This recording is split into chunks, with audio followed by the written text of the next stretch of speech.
Alright, today we are freeze drying some elk steaks. Our freezer was getting pretty full, so we needed to clean it out with the old steaks that we have.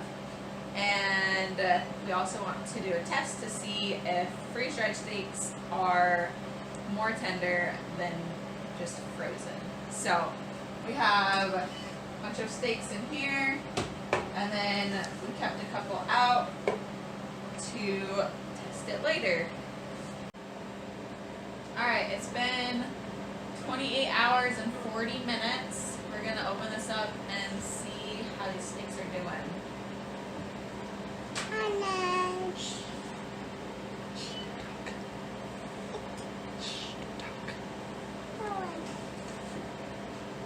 Trays are pretty warm. That's what they look like. It looks like they're pretty dry, so we're going to turn it off and package them up. And then next part of the video we will test and see if they taste better or not. Alright, for the next part of the video we're going to cook up some elk steak. I took over for my wife. She doesn't do well with raw meat when she's pregnant. So what we have here is a bunch of elk steak. These two on the right are the reconstituted ones. And what I did for that is I put them in cold water in the fridge overnight. A lot of people like to reconstitute it with other things. For this test I just wanted to do water. So it was similar to the other elk steak here, which was just frozen and then thawed out. And so what we're going to do is, it's all seasoned. I'm going to put it in the oven for a little bit, and then I'll do a sear on it. After that, my wife and a friend are going to do a taste test, and I'm not going to tell them which steaks are which. I'm just going to let them taste them and see if they can figure out which ones were freeze-dried and which ones were just normal, so we can see if there's a noticeable difference. But so far, I mean, they look really good. The texture's there.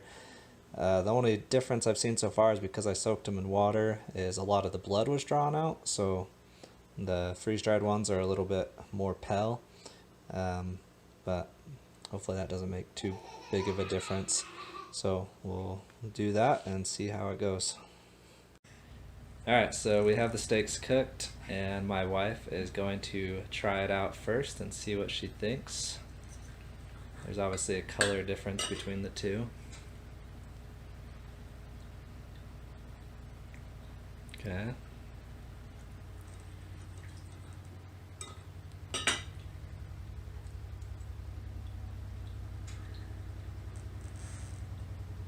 Just thinking about it.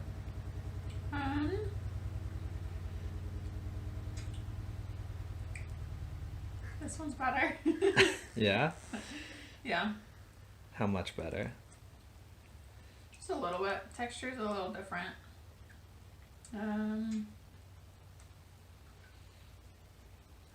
Texture. Mm-hmm. Texture, okay. Alright, cool. Now we'll move on to the next one. Alright, now Nick is going to give it a try. Man, I'm so excited. Okay, so I guess I'll start with the control steak first, right? Yeah. So yeah, it's pretty obvious which one's the freeze-dried one because of the color, so... Yeah, very different. Okay. Obviously delicious. Obviously, yeah. Really good elk steak. How's the color on both of them? I can't... Well, so the inside of this one, yeah, nice and like... No, perfect. Medium rare to rare. Really good. The sear's good. This one is definitely like a little more brown. It didn't sear up as well. The inside of it is oxidized, so unlike the rare steak, it doesn't have a red center. I'm assuming that has to do with the freeze drying, but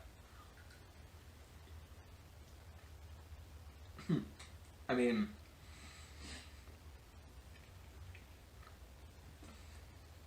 initially, like, it's moist.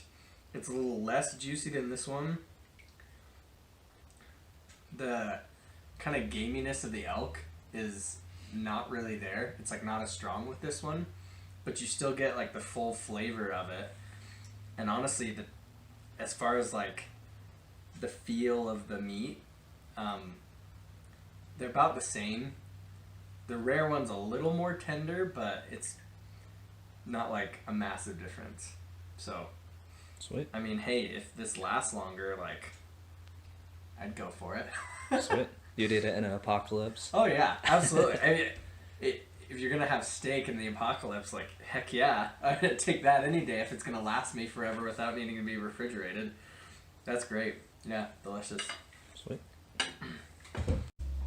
In conclusion, freeze-drying elk steaks is a great option. They tasted great. The texture was just a little bit different. Tastes pretty much the same. So I would go with a freeze-dried elk steak any day. They last for years in these bags, and you can eat them during the apocalypse.